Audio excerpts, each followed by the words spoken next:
Allahumma salli ala Sayyidina Muhammad. Allahumma salli ala Sayyidina Muhammad.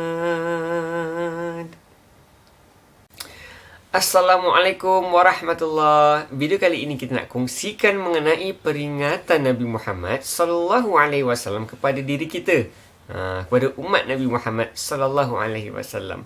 Yang di mana kalau kita ketahui bahawa kehidupan kita ini, kita tak tahu apa yang berada di hadapan kita. Kita tak tahu hujungnya kita ni bagaimana hayat kita. Yang di mana perjalanan hidup kita ni berbeza dengan ayah ibu kita, dengan adik-beradik kita, dengan rakan-rakan kita, berbeza. Walaupun kita ada kembar pun, muka sama, height sama, serba-serbi sama, suara sama, namun perjalanan hidup kita pasti berbeza. Dan ini kita kena ingat bahawa ada pesanan daripada Nabi Muhammad sallallahu alaihi wasallam mengenai kehidupan kita. Nasihat yang pertama adalah kaya sebelum miskin. Alangkah indah hidup kita ni kan, kalaulah ditakdirkan di mana Allah SWT berikan rezeki yang banyak, tiada hadnya. Masya Allah, apa kita nak beli, apa kita nak capai, semuanya senang. Tak perlu fikir-fikir duit akan habis kerana rezekinya bertambah selalu. Masya Allah. Tetapi alangkah indahnya jikalaulah harta yang lebih ini dapat kita salurkan kepada jalan kebaikan. Inilah adalah salah satu juga cara bagi orang yang berkemampuan membantu orang lain mendapatkan pahala. Boleh juga dengan harta yang lebih ini kita wakaf ataupun kita buat perbuatan yang kebaikan yang baik melalui harta-harta kita. Dengan ini secara tidak langsung, walaupun kita ada kelebihan yang banyak atau sedikit, dapatlah kita lakukan perbuatan amalan yang baik. Yang di mana kalau kita boleh lihat pada kisah sahabat-sahabat Nabi Muhammad sallallahu alaihi wasallam, yang di mana kekayaan mereka itu disalurkan ke jalan yang baik, ke jalan membantu orang yang susah, ke jalan membelanjakan orang-orang yang tidak berkemampuan untuk pergi ke haji. Masya Allah, satu perbuatan yang mungkin jarang berlaku di masyarakat kita, tetapi ia satu perbuatan yang boleh mendatangkan kebaikan kepada diri kita. Jangan sampai kita dah jatuh kepada kemiskinan, iaitu tidak ada kemampuan langsung untuk membantu orang lain, kita akan rasa menyesal. Nah, dengan ini ada rezeki lebih sikit, kita salurkan kepada orang yang memerlukan dan juga kebaikan-kebaikan yang boleh kita lakukan melalui harta kita. Yang nombor 2, lapang sebelum sempit. Kita diberikan oleh Allah Subhanahu Wa Taala satu nikmat, iaitu masa. Yang di mana masa ini haruslah kita mengambil peluang ini untuk memperbaiki diri kita. Tak kisahlah dari segi apa-apa pun, asalkan ke arah kebaikan. Sebagai contoh, kita nak memperbaiki diri kita dari segi amalan kita. Kita nak banyakkan pahala kita. Apa kita boleh buat? Masa yang kosong itu kita bolehlah lakukan zikir-zikir. Masa yang kosong itu boleh kita lakukan solat-solat sunat. Contoh yang lain, kita nak memperbaiki diri kita dari segi kemahiran. Nah, jadi dengan ini, ambillah peluang masa kosong ini, pergi ke kursus-kursus, pergi ke tempat-tempat belajar yang boleh kita menambahkan ilmu-ilmu kita.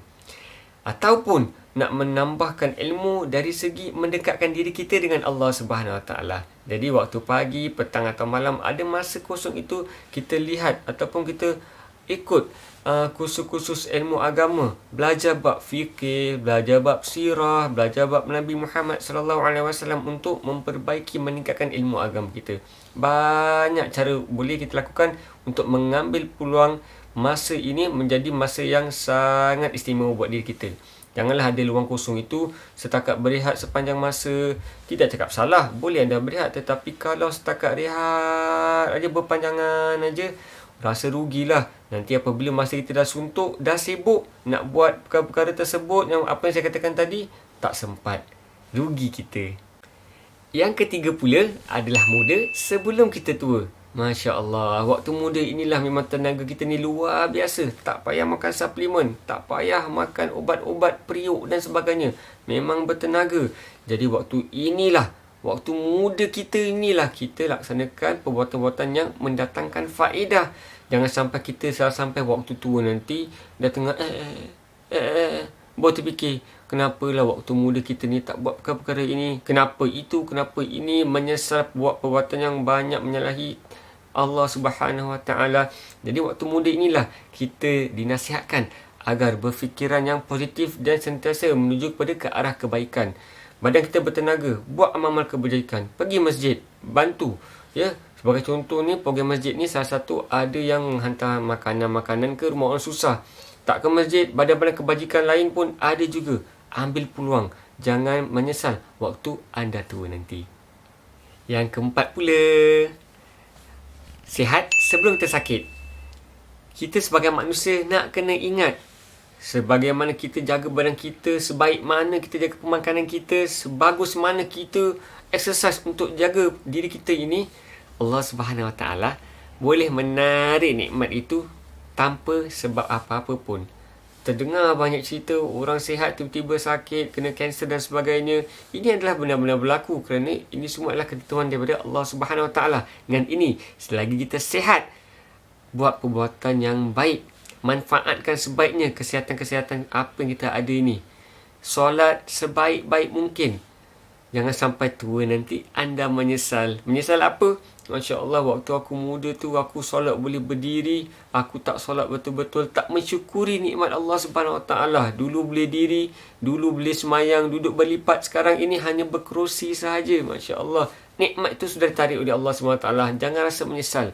Dengan ini, bagaimana nak menghindari rasa menyesal ketika kita sakit? Mensyukuri nikmat Allah SWT, memperbanyakkan dan memanfaatkan amal-amal ibadah sebaik mungkin. Itu yang terbaik. Yang kelima, hidup sebelum mati. Firman Allah Subhanahu Wa Taala, A'udzu billahi minasyaitonir rajim. Bismillahirrahmanirrahim. Kullu nafsin dha'iqatul maut. Sadaqallahul azim. Setiap yang bernyawa itu pasti akan meninggal dunia. Jadi hadirin-hadirat, apabila sudah tiba ajal kita, waktu kita sudah tamat, malaikat datang nak tarik nyawa kita, boleh tak kita bilang dengan malaikat, malaikat janganlah tarik nyawa aku dulu, aku tak sempat nak taubat, pahala aku punya sikit, dosa aku banyak, kasih seminggu lagi, boleh tak? Tetap roh kita akan ditarik daripada jasad kita, keluar daripada badan kita, lalu membawa amalan kita, sedikit ke atau banyak ke, itu je yang kita akan bawa untuk menjadi bekalan di akhirat kelak. Hadirin-hadirat, janganlah kita melepaskan peluang selagi bernyawa ini, buat perkara-perkara yang baik, jauhi perkara-perkara yang tidak baik, maksiat jauhkan, fitnah jauhkan, mulut kita ni dosa banyak, tutup mulut kita. Falyakul khairan aw liyasmut. Kalau tak ada perkara yang baik nak diutarakan, tutup mulut. Jangan berbicara. Kerana apa? Takut dosa-dosa, hadirin-hadirat. Kita tak tahu dosa kita berapa banyak ni. Selagi hidup, memperbanyakkan amal ibadah. Selagi hidup, memperbanyakkan kebaikan. Selagi hidup, menjauhi segala larangan, maksiat, kebohongan dan juga fitnah dan sebagainya. Mati kita tak tahu bila. Berapa ramai rakan-rakan kita sudah pun meninggal dunia. Ketika muda, ketika tua, ketika sihat, ketika sakit. Kita tak tahu. Anda pasti ke anda meninggal dunia umur 40 tahun, 50 tahun, 60 tahun ataupun 100 tahun? Anda tak tahu. Mungkin anda sekarang ni sihat, tiba-tiba malam ini anda meninggal dunia. Boleh jadi hadirat. Dengan ini kita ambil peluang.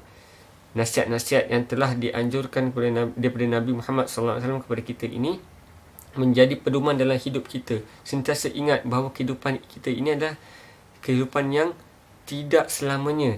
Yang selamanya adalah di akhirat kelak. Di antara kita masuk ke neraka ataupun ke syurga yang kekal abadi, insya-Allah. Dengan ini hadirin hadirat, jangan lepaskan peluang selagi hidup, buat kebaikan, buat amal yang baik. InsyaAllah, semoga Allah menerima segala perbuatan-perbuatan kita. Dengan ini, kita jumpa di lain episod. Assalamualaikum warahmatullahi